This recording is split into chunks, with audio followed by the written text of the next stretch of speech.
Hello everybody, and thank you for joining me in this video. Okay, so this jewelry tutorial will be about making a filigree Victorian choker necklace. I'm going to start by first telling you all the things you'll need for this project. The first thing you're going to need are these jewelry working tools. You can use any set, but you're really going to need them. The next thing you're going to need is the filigree templates, whatever ones you pick.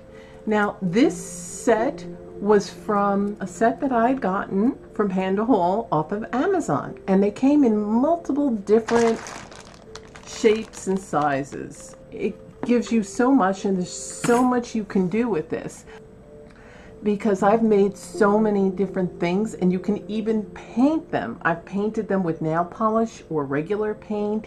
You can paint them any color you'd like. If you want a more Gothic Victorian look for this necklace, then you can paint it black. You could paint it silver or gold, but I only found this set in brass, and I love this set. Now, I'm not a fan of gold, so I'm glad it wasn't gold, but it was brass. But it was the best set that I found that had a multitude of different shapes that I liked. Now, there are many other types of sets, but this was the best set, and what I did was just paint them different colors to suit my needs. Look in my jewelry tutorials playlist on my channel, and you can go through all the ones that say filigree jewelry tutorial. Anything that says filigree will be in that series of where I'm making different things. I've made a slave bracelet with these different shapes. I've made many different types of pairs of earrings. I made chokers and necklaces and bracelets and rings, and it just never ends with this. I love this set. You really get your money's worth and then some. I'll be putting the link to these and everything else in the description box under the video, so be sure that you check that out. If I don't have a link to certain things, then I will definitely just put where I got them, but I did get these from Amazon, from the store Panda Hall. Okay, you'll also need some of these. They're acrylic gemstones. They come in different sizes. They're all round and they're different colors. Now, they do have them in different shapes as well, but I got this. It doesn't come in this container. I put it there so I can see better. It came in a plastic bag, and that wasn't good for me because they'd spill out. The next thing you're going to need is some chain. Now, depending on what you're going to do, if you're going to paint these, let's say silver or black, you're going to want silver or black chain. But this is brass, so I got brass. You're also going to need some jump rings. I've got some 4mm and some 6mm, and I got them all in brass. Now, they're considered findings, and I always try to tell you, because I like to make this not only for the novice in making jewelry, but also for the beginner. Findings are the items and materials that you use to make jewelry, such as head pins, eye pins, chain, earring hooks, jump rings, and etc. So that you know that that's what the jewelry terminology is. Because if you're new at making jewelry and you don't know the terminology, you're going to be lost at what to look for and get when you order online or go to a craft store. So know that findings are the materials that you need to make the jewelry item that you're going to be crafting. What you'll need for this project is some E6000 clear jewelry glue. Now, this is great. It takes typically 24 hours for it to dry, but it's better than using a glue gun, because glue guns, once you put something on there, it's stuck and it makes a mess, and then you have the gluey strings and it kind of bulks up. It turns yellow around the edges and it seeps through the back of things, and it dries out and your item falls out.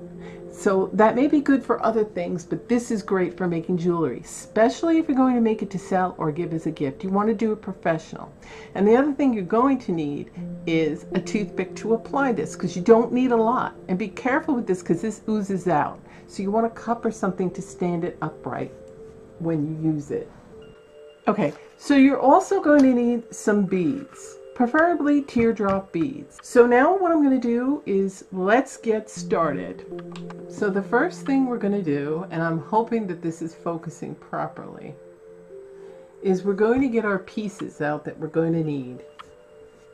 So for this Victorian necklace, I'm setting, and you got to make sure because they're beveled up, they're raised up, and the other side is flat, so you want the front facing. But I mean, it still has a good design in the back. Now, I don't want this to be long because of Victorians, usually the Victorian necklaces are choker necklaces. So I'm looking at ways to make this work. And pieces that I'm going to use for this particular. So I think it's going to look like that. It's facing me, obviously, but it will be facing you shortly. Now, I don't want it too long. Now we're going to determine the chain. So the best way to do that is see how long it would be from the back of your neck to where you want your first template to be. And it's okay if you cut it a little extra.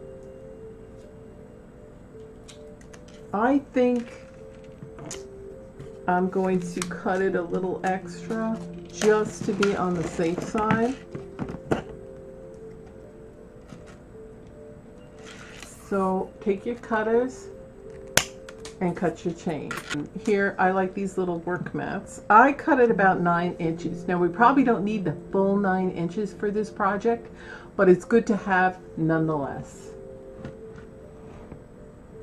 So because what we're going to do, and I'm going to move this all around, is attach this to that, and then that's going to go around. So it might be excess, but we're going to take another piece of chain and we're going to do the same thing. Measure it out. Remember, it's okay if it's too long, you could always cut it. If it's too short, depending on the size of your chain link, you can easily connect this with a 4mm jump ring and you won't even notice it, as long as it's the same color. But if they're bigger chain links on your jewelry chain, then of course you'd need a bigger jump ring, probably a 6mm or whatever. Okay, so I'm going to cut this at the same amount, and I'm pretty sure that that's too long, but that'll be okay. I'd rather have it too long than too short, but either way, like I said, it's an easy fix. And I want to attach, once you cut that, this there, and then this there. I forgot to say, is your clasp. That's a finding. And of course, get your clasp in the color coordinated to what color you're using for your project. Today it's brass, so those are brass finding clasps. And I'm going to put them aside. You're going to want to attach those two first. And then you're going to want to leave space. You don't want to do that. That'd be too much. You want a little space, and then you want that. Okay? So our first thing we're going to do is attach these ends to the other ends. So what you're going to do is you're going to get a jump ring. Now, because this, if you can see this, I'm going to use my pointer here. See how there are openings right here and here? So what I'm going to do is I'm going to get, now if you put a jump ring like that, it's going to be on the top.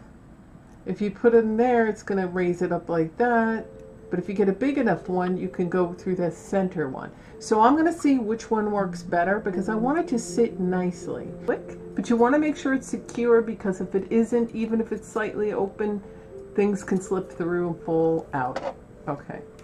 So now this will be hanging like this. So that's good. So the top part. Okay, so I got that. Now I'm going to do the other side. And then we're going to figure out what I'm going to do to the center piece. Okay, now that I've gone ahead and attached the two sides to a chain, I wanted to figure out where I wanted this. Now what I did was I went to the mirror and looked where I wanted this positioned on my neck. Because like I said, it's going to be a choker necklace. Now if you want to hang it lower, that's fine. But I wanted this to sit up a little bit higher. And so with the excess chain that I cut off of both ends, I have this chain. Now, then I had a piece and I cut it in half, and I have a few links to connect this middle piece to this. So with this, because it has to go around, I'm going to use I'm going to try to see if I can use a 4mm, but I don't know if that'll attach good. But I'm going to see, because I want it to be not as noticeable. I'm going to attach it to this. So now I want to see how I want this to sit, because do you want to put it on the top hole or the bottom hole? Now I want it to sit like maybe from here to here. So I'm going to do the top rung on this and see if I can fit my 4mm jump ring through it. Yes, I can. That's good, because I want to be able to close it. And again, you're going to take your chain nose and round nose and close. Make sure it's secure. I always emphasize on that, because there's nothing worse than wearing something or giving somebody a gift or selling it and then they put their jewelry on it and it falls apart. I've had that happen to me.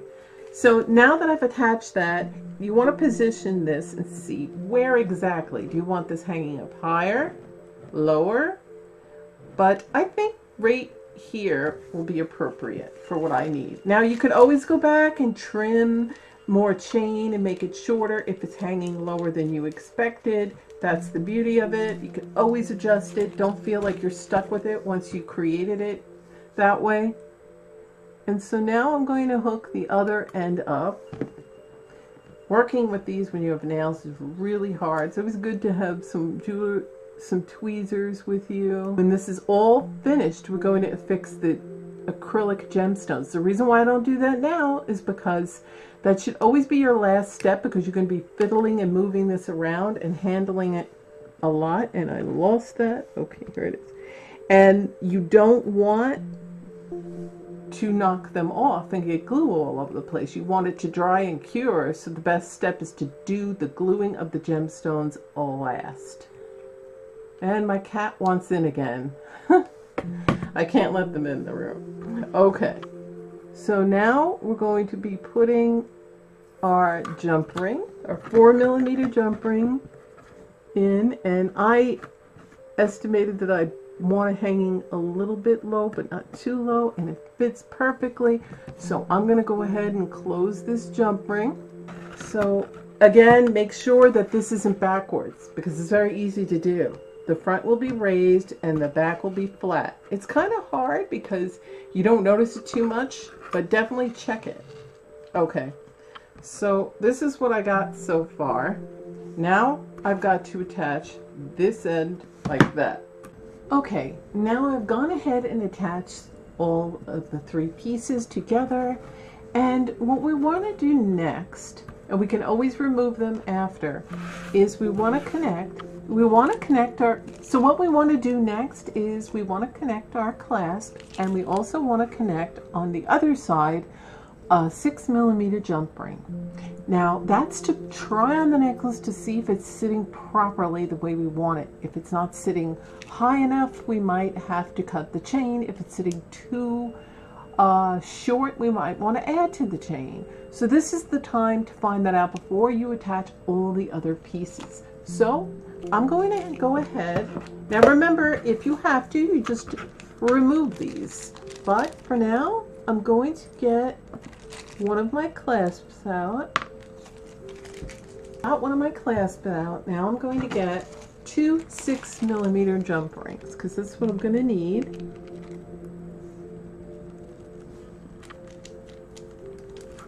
Okay, I'll put that aside.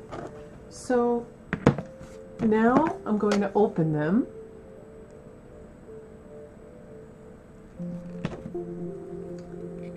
And you get your chain nose, round nose, open that. Always go like this, don't pull apart when you're doing jump rings, because that's how you misshapen them, and then you can't really use them for much because they won't close properly. Okay, so I put that one there. Keep in mind how you're putting your clasp. You want the lever that opens and closes it to be on the top, because if you do it upside down, it's going to be really hard to do. So make sure that you've got that where and how you want it. Now you're going to close it.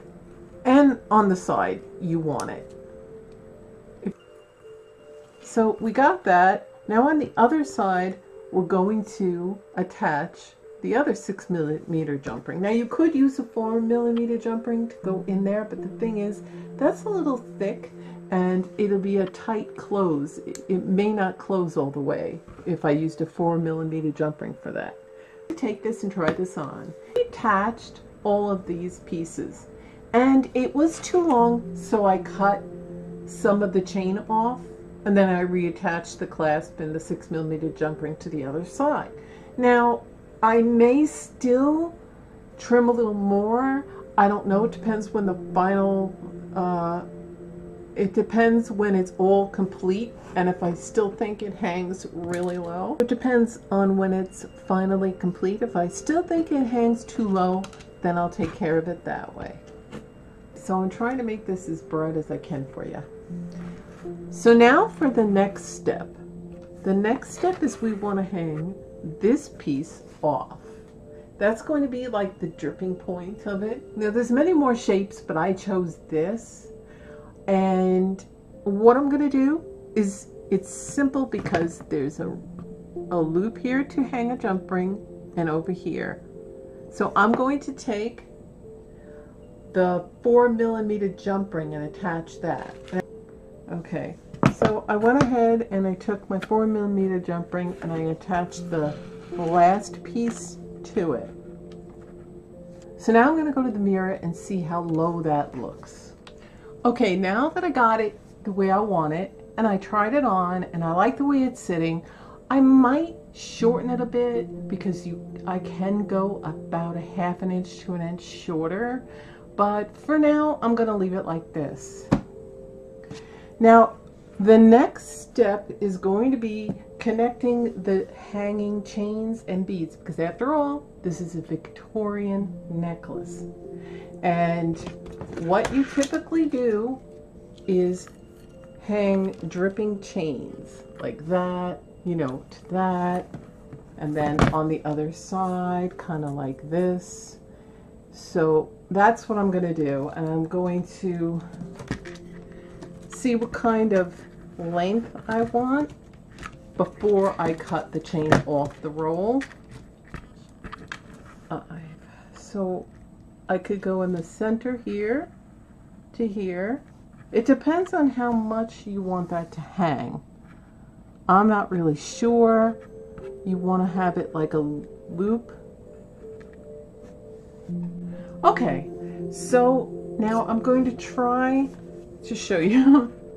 I hooked a chain to this. So what I did was I took my two 4mm and I took a chain, and it wasn't that long, it was about 6 inches. Now once I try it on, I'm going to see how that hangs, and if I don't like it, I'll make it shorter or I'll move it, because originally I was going to go from the center and hook it to here, but I didn't like that look. I might do another one that crisscrosses, because as you know, when you're doing the Victorian type of choker necklaces, you have a lot of dripping chains that crisscross. So I'm going to leave this one, and I'm going to do the other one on the other side just like that. Now this might need a lot of adjusting. That's typically what you run into when you're doing these kind of crafts. You have to adjust and adjust until you get the look and result that you want. Okay, so now what we've got is we've got everything situated with the 2 chains hanging. So now we're going to take a 5-inch chain. So now we're going to cut a 5-inch chain, and we're going to take our 6mm jump ring to hook it to the center because it's thicker, and then we're going to go to the second rung here. So the chain kind of crisscrosses but still hangs and has a loop. So this can do the 4mm, but this one, because this middle piece is thick, will need the 6mm. What I had and did was I attached it like that, so these chains will kind of hang and overlap. So I'm going to do the same thing on the other side. So I'm going to show you how it's looking on me. I have a crappy old tank top. I have a crappy old tank top, so don't mind that. I hang like this, okay? See how these are hanging? See how these are hanging? I like that. And you know, you can mess with it and it'll drape really nice. But I really just want you to focus on the necklace anyway, not me. So that's what it's going to look like on with your loops, and it'll sit nicely. And I'm going to go ahead and see how I want the chain, see how I want the teardrop beads to hang, and if I want to put a chain right where the X is dripping down. Okay, so these are slightly flexible. You can bend them a little, so I bent them in. Now, what we're going to do next, is decide on where we're going to put our beads. Now, I could put one directly over here, which I might do, on both sides. It's best to look at it for a while before you just start placing more chains and beads. It's okay because you can always do that later. You don't want it to start looking too crazy. You don't want it to look too busy. So I like to place things, let's see, where they crisscross. So for instance, the beads are crisscrossing like this. Do I want to hang it off the chain? Is put my teardrop bead, I'm going to get my 6mm jump ring, I'm going to put it through the bead, and what I had to do was to make sure that the chains were an even amount on both sides. I took a 6mm jump ring and put it through all of them at the crossing. So then I'm going to take another 6mm jump ring and put it through here and then dangle it. So I could also use a 4mm, but I think I like the more drippy, the better. Right through your teardrop bead. And you got to get the teardrop beads that have the holes like that. You know, the holes that go back and forth, not where you have to put an eye pin and they go up and down. Okay, so now I've got that set. I'm gonna look, and that should drip. Now I'm gonna do the other sides. Okay, so now I've done that. I made sure it's even. Later, when I'm done attaching all of them, I'll try it on again, and I'll make sure, double check it, that it's all even, because you don't want anything lopsided or anything wrong with it before you finish, especially if you're going to make it to sell as a gift or give it as a gift. You want to make sure everything is perfect. 6mm jump ring, and I'm going to open it up, and I'm going to put it through the teardrop bead, and now I'm going to attach it to the bottom of this filigree template. So we're not done yet. Now, I don't want to hang any beads over here because then they're going to go like that and it's not going to look as nice. But I am going to put two, maybe one here and one here. There. So that's looking good. So now I'm going to hang one over here, and I'm probably going to hang another one here and here. But first I want to make sure I'm doing this correctly because I want it even. I don't want it to be uneven on both sides. Okay, so I'm going to forego the beads over here. I don't think I need them, but I am going to maybe hang one on either side over here. Okay, so I've hung all the teardrop beads up that I want. Now it's time to do the acrylic gemstones. So first of all, if you have a mess, you want to clean up all your excess pieces. Okay, so now what you do, so now it's time to glue our acrylic gemstones. And I picked out some nice ruby red ones to match the ruby red teardrop beads. And before you glue them, you want to place them just where you might. I had little one and a big one, and you just want to place them where you might like them. Play with them, see where exactly before you go ahead and do it. So now Just take a little. Now you can use a tweezer to hold these, whatever works for you. Sometimes it doesn't and I fumble. Be careful with this E6000 glue. It does tend to ooze out a lot. Very little of that glue, and I'm gonna scooch it over there. You might need 2 toothpicks, one to move it. Make sure that it's positioned just so. What I like about this glue, it gives you at least 20 minutes to fiddle with it before. So hopefully I put enough glue that it's centered. Okay. So now we're going to go to the next one. Try not to get glue on the front, and you don't need a lot of glue. As you can see, putting some on, and then I'm going like that. And with a clean toothpick, I'm kind of situating it.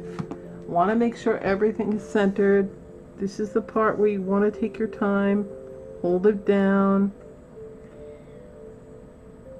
Later, you can always go around and kind of go like this, like I'm doing here, and get the excess, and then clean it off with a Q-tip. Okay, so I'm going to continue gluing these down. Okay, so now I have the acrylic gemstones completely lit, and the next step is I'm going to get my Q-tip and my rubbing alcohol, and I'm going to put a little bit on the tip of the Q-tip.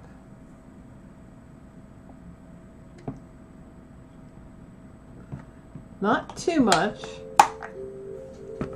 And you do want to blot your Q-tip a little so it's not drenched.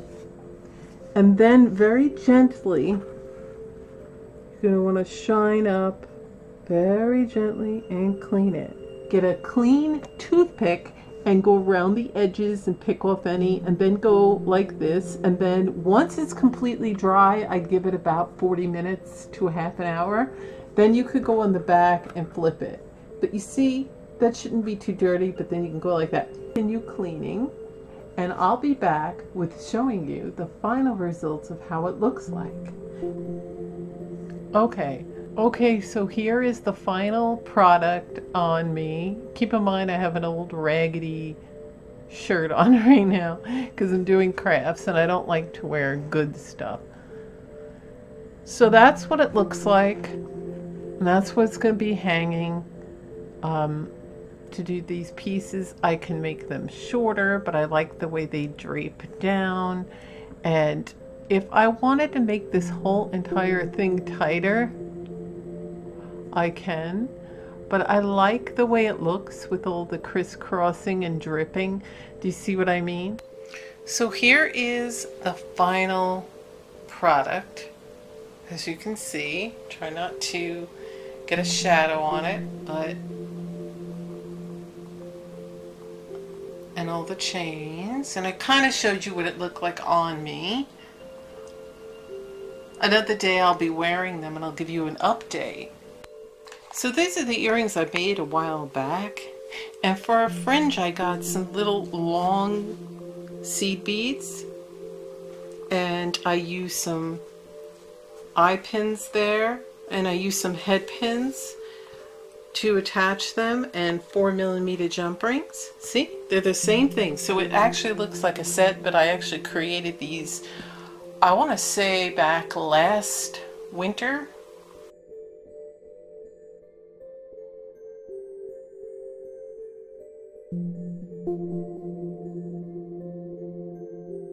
Please like this video if you enjoyed it, and please share it if you think somebody else would like this craft, and leave a comment, even if it's just to say hello, or if you have a question about this craft or this filigree set, or any questions. Remember to look below in the description box for all the items that you'll need, especially this filigree set link. So thanks for watching, and I'll see you in my videos. Bye!